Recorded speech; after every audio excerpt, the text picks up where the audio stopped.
নমস্কার বন্ধুরা, আপনাদের স্বাগত জানাই আমাদের চ্যানেল সিমরানস ক্রিয়েটিভ কিচেন অ্যান্ড লাইফস্টাইলে। আজকে আপনাদের জন্য নিয়ে চলে এসেছি দারুণ মজাদার একটা রেসিপি, ডিম পোস্তর ভুজিয়া বা ডিম পোস্তর ঝুড়ো। গরম ভাতের সঙ্গে বা রুটির সঙ্গে এই ডিম পোস্তর ভুজিয়া খেতে কিন্তু খুব ভালো লাগে, তাই ভাবলাম এই রেসিপিটা আজকে আপনাদের সঙ্গে শেয়ার করি। যারা প্রথমবার আমাদের চ্যানেল দেখছেন, রিকোয়েস্ট করব চ্যানেল সাবস্ক্রাইব করে আমাদের সঙ্গে থাকার জন্য, আর যদি আমাদের ভিডিও ভালো লাগে তাহলে ভিডিওটা লাইক এবং শেয়ার করার জন্য। তো চলুন সময় নষ্ট না করে শুরু করে দেওয়া যাক আজকের রেসিপি, ডিম পোস্তর ভুজিয়া। ডিম পোস্তর ভুজিয়া বানানোর জন্য আমরা এখানে 5টা ডিম নিয়েছি। এই 5টা ডিমে আমরা প্রায় 3 থেকে 4 জনের জন্য ডিম পোস্তর ভুজিয়া তৈরি করব। এটা আমরা মুরগির ডিম ব্যবহার করেছি, আপনারা চাইলে হাঁসের ডিমও নিতে পারেন। 4 চামচ পোস্ত এখানে আমরা মিক্সিতে বেটে নিয়েছি। পোস্তটা আমরা একদম স্মুথ বাটবো না, একটু দানা দানা রেখে বাটবো। দেখতে পাচ্ছেন এখানে আমরা পোস্তটা একটু দানা দানা রেখে পেস্ট করে নিয়েছি। এখানে আমরা নিয়েছি 2টো মিডিয়াম সাইজের পেঁয়াজ। পেঁয়াজগুলোকে ছোট ছোট করে কুচো করে নিয়েছি, এরকম ঝিরিঝিরি কুচো করে নিয়েছি। 2টো মিডিয়াম সাইজের টমেটো আমরা কুচো কুচো করে নিয়েছি, আর টমেটোর বীজগুলো আমরা ফেলে দিয়েছি। আপনারা চাইলে টমেটোর বীজ রাখতেও পারেন, আমি টমেটোর বীজটা ফেলে টমেটোগুলোকে কুচো করে নিয়েছি।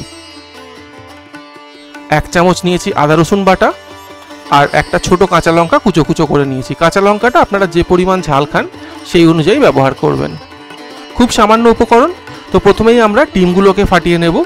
গরমকাল চলছে, ডিমগুলো ফাটানোর আগে একটু জলে ডুবিয়ে দেখে নেবেন কোনো ডিম খারাপ আছে কিনা, কারণ না হলে হয়তো দেখা গেল 3টে ডিম বা 4টে ডিম ফাটানোর পর শেষের ডিমটা খারাপ বেরোলো, তখন আপনার সবকটি ডিমই কিন্তু নষ্ট হয়ে যাবে। তাই ডিমগুলো একটু জলে ডুবিয়ে দেখে নিয়ে তারপর ডিমগুলো ফাটাবেন, অথবা আপনার যদি মনে হয় যে একটা একটা করে আলাদা বাটিতে ডিমগুলো ফাটিয়ে নিয়ে তারপর ঢালবেন, আপনারা সেটাও করতে পারেন। তো আমি ডিমগুলো জলে ডুবিয়ে আগে দেখে নিয়েছি, তারপর একটা একটা করে ডিমগুলো ফাটিয়ে একটা বাটির মধ্যে নিয়ে নিচ্ছি। 5টা ডিমকে আমি ফাটিয়ে নিলাম। এরপরে এর মধ্যে একটু নুন দিয়ে দেব, অল্প একটু নুন এখানে ব্যবহার করব, পরে আমরা রান্নায় আবার নুন দেব।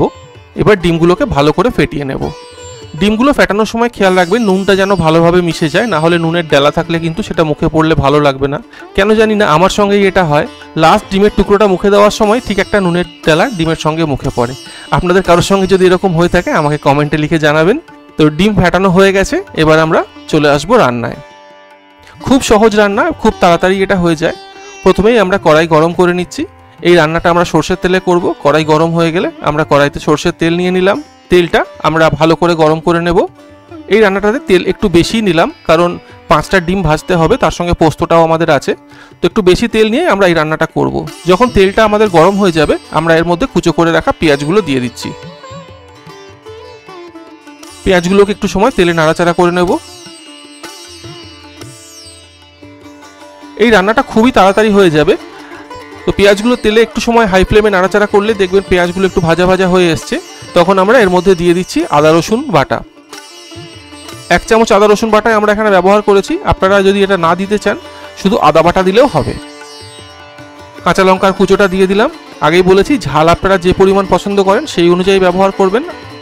যারা রেগুলার আমাদের রেসিপি দেখেন তারা জানেনই যে আমরা ঝাল একদমই কম খাই, তাই খুব অল্প কাঁচা লঙ্কা এখানে ব্যবহার করলাম।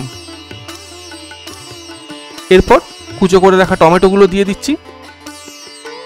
টমেটোগুলো আপনারা বীজ সমেত ব্যবহার করতে পারেন, আমি বীজ ফেলে ব্যবহার করেছি। টমেটোগুলো যতক্ষণ না সিদ্ধ হচ্ছে ততক্ষণ একটু নাড়াচাড়া করে নেব। এর মধ্যে একটু নুন দিয়ে দেবো এবারে, যাতে টমেটোগুলো তাড়াতাড়ি সিদ্ধ হয়ে যায়। নুন ব্যবহার করার সময় কিন্তু মনে রাখবেন ডিমের মধ্যেও নুন ব্যবহার করা আছে, সেই অনুপাতে নুন ব্যবহার করবেন। যতক্ষণ না টমেটোগুলো সিদ্ধ হচ্ছে ততক্ষণ এগুলোকে আমরা নাড়াচাড়া করে নেব। পেঁয়াজগুলো দেখতে পাচ্ছেন সুন্দর ভাজা হয়ে গেছে, টমেটোগুলো সিদ্ধ হয়ে গেছে। এবার আমরা ফেটিয়ে রাখা ডিমটা তেলের মধ্যে দিয়ে দিচ্ছি। গ্যাসের ফ্লেমটা এই সময় মিডিয়ামে রেখে আমরা কন্টিনিউ ডিমটা নাড়তে থাকবো।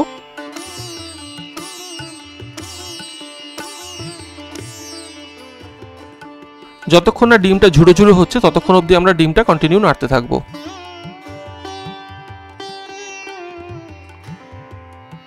গ্যাসের ফ্লেমটা এই সময় মিডিয়ামে রাখবেন, না হলে কিন্তু তলা দিয়ে ডিমটা পুড়ে যাবে। আর পোড়া ডিমের টেস্ট যে একদমই ভালো হয় না সেটা তো আপনারা জানেনই।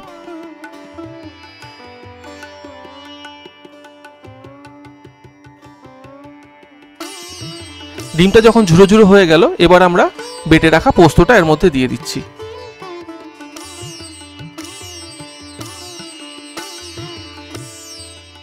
মিক্সির জারটা ধুয়ে একটু জলও এর মধ্যে দিয়ে দিলাম। এরপর এটাকে আমরা আবারও ভাজতে থাকবো যতক্ষণ না সব জিনিসগুলো একদম ঝুড়ো ঝুড়ো হয়ে যাচ্ছে।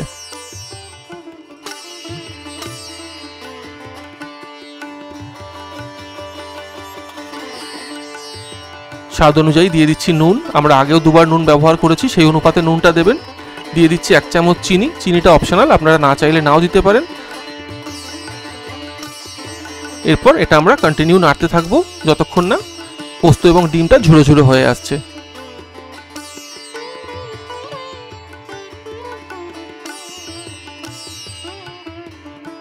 দশ থেকে 15 মিনিটের মধ্যে আপনার এই রান্নাটা হয়ে যাবে। দেখতেই পাচ্ছেন ডিম এবং পোস্ত একদম ঝুড়ো ঝুড়ো হয়ে গেছে। আমাদের রান্না একদম শেষ। আমরা এরপর গ্যাসের ফ্লেম অফ করে দিচ্ছি। তৈরি হয়ে গেল আমাদের ডিম ও পোস্তর ভুজিয়া।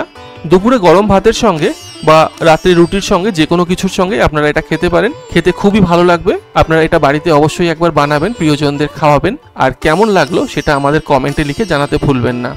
আপনারা কোথা থেকে এই রেসিপি দেখলেন সেটাও আমাদের কিন্তু লিখে অবশ্যই জানাবেন। আর আপনাদের কোনো মতামত থাকলে সেটাও আমাদের জানাবেন। যদি আমাদের এই রেসিপি আপনাদের ভালো লেগে থাকে তাহলে ভিডিওটা লাইক এবং শেয়ার করবেন। আর আমাদের চ্যানেল সাবস্ক্রাইব করে আমাদের পাশে থাকবেন। আপনাদের সঙ্গে আবারও দেখা হবে পরবর্তী ভিডিওতে। সবাই খুব ভালো থাকবেন। নমস্কার, ধন্যবাদ।